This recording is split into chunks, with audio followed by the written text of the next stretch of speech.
Good fish, boys. Good fish.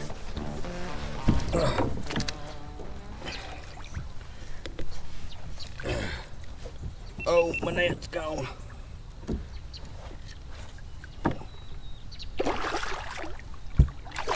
Good fish. There we go. Get up here. Whew. That's the way to start the morning right there. Oh, he's wetting everything I got. Wet my camera.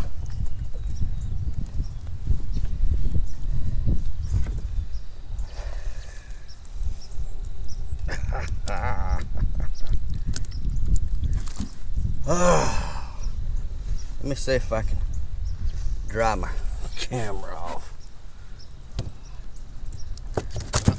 Let me show you here what I snagged first thing in the morning.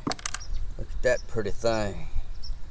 I came out here looking for a big bass this morning, and the first one I think is going to qualify. I did leave my scales in the truck, so I'm not going to try to keep him and go back and weigh him. He's probably 4 pounds, maybe. Let's get her back. And I'm gonna show you what I'm starting with this morning. Well, I actually started a little while ago with a spinnerbait as the sun was, or it was getting daylight, and I ain't even had anything look at the spinnerbait. There's not any activity really going on right now. I am throwing what's called a stubborn grub.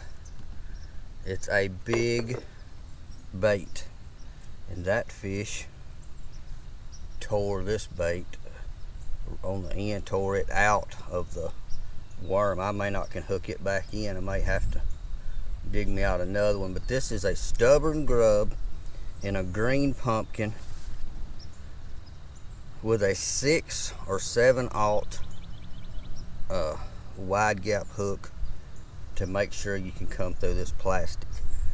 It's a big fish bait, although I have caught 14, 15 inch fish on it. This is a big profile bait. And today we've got a storm system moving in just 2 or 3 hours. Wanted to get out here early, throw some big stuff, or some what I consider big bass baits, a jig, the big worm. I had intended on getting out here and throwing before dark and didn't quite make it, so I changed my nighttime spinner blade over to a daytime. But there's just not any activity going on the water. There's no shad busting, there's nothing. A little bit of ripple. So spinnerbait just didn't seem the right choice. Started running points with my big grub here. Guys, if you're local and if you want to try one of these, you gotta come down to the DJs and talk to them. We got these hanging on the wall. I think this one's shot. I've used it on several fish. I don't think this one's, I mean, it's just tore up on the end. So I'm gonna have to dig me out another one of those and go at it again.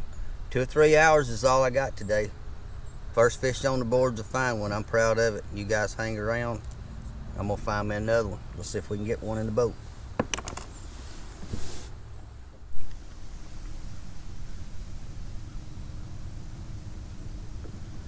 Alright guys, as I'm heading down to my next spot, crossing pretty good ways down the lake, I'm gonna show you how I'm actually fishing this worm. I think I got some good footage of the back camera when I was catching that fish, so that'll tell a lot of it. But what I'm doing is I'm working it both shallow, mid-range, out in the deep, trying to find the brush.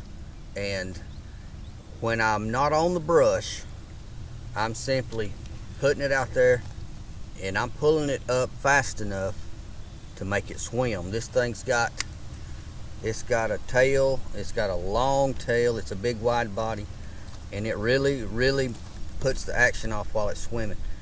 And but when I come to the brush, you can feel that brush down there. When I tick that brush, or a little stick, you know, timber, any kind of timber, brush, log, when I feel that thing hit one of those, when I hit that log, I'm immediately dropping it back down to the bottom, and I'm hitting that log 2 or 3 times, or brush or sticks or whatever I come upon. And I want it tick, I want it to make that noise, that weight hitting those sticks. I got to correct my boat here a little. Those weights hitting those sticks might put off a little noise, and if a bass hasn't seen that bait come up in the area, a lot of times they'll hear it. You rattle that thing on those brush, when they get to it, they see that thing, I don't know, I guess it represents it's feeding on something, or it's in distress, but it's wrapping back and forth on that brush. And a lot of times when I drop it back down, when I go to pick back up the next time, it's just heavy and my line's headed off south somewhere. That is, it's a simple bait. You want to have some good strong line. You want to have a rod with some backbone. This particular rod is it's the Berkeley Lightning Rod Shock. It's not a real expensive rod. I think I picked it up at Walmart. It's not one of my favorite rods, I'll just be honest, but for something like a big worm or a Carolina rig, it works pretty well. It's just not one I want to throw all day, like on I've got some more a lot lighter rods for you know, to be my workhorse for all day, like for a spinnerbait or something like that. But this is a big heavy rod. It will load up and set the hook through with a big hook, with this big bait, with this much plastic. You got to put a little horsepower behind it to get that hook through all that, and make sure you don't, you know, just pull it away from it. But that's an okay setup for that. And I like a heavy weight. I like to feel everything down there, from usually about a ½ ounce weight. I want to know what I'm hitting, and a lot of times once you fish enough, you'll know, man, I'm hitting in the rocks, I'm hitting a log, or I'm in a brush sticking up, buck brush or sticks. That big old heavy weight, after a little while you start to realize that's what you're in. And when you tick one of those standing brush or buck brushes, drop it back down, do that 3 or 4 times, and you'll have a feel for it. When you don't quite bring it over, when you tap it, let it go back down again. Do that 3 or 4 times every time you come across one. It takes longer to cover an area. It's a slow, finesse type way of fishing, even though this is not a finesse bait. So, but it works. And out here, I've caught, over the last year, I've caught quite a few 3, 4, 5 pounders on this particular bait. So I know it works. Let's go get another one.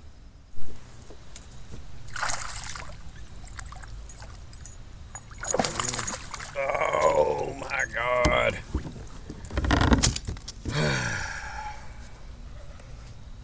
Had me a nice spinnerbait bass on while I was covering water going to my next spot. Let him off trying to get the net to him. That's frustrating. But there's only one thing to do when you lose a big bass. Throw it back out there. Oh me.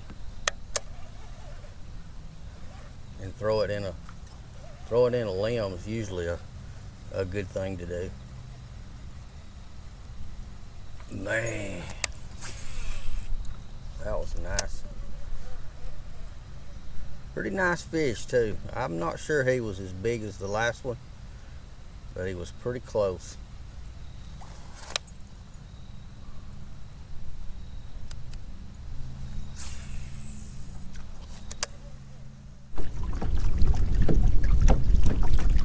Alright guys, trip is actually being cut shorter than I expected today, even though it was planned on being 2 or 3 hours. The weather is pushing in faster. My radar says I got about 30 minutes to be back loaded up or I'm going to get wet.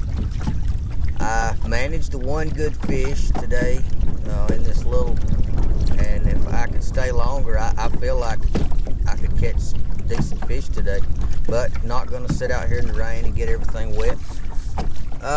Lost a couple of good fish as well right at the boat.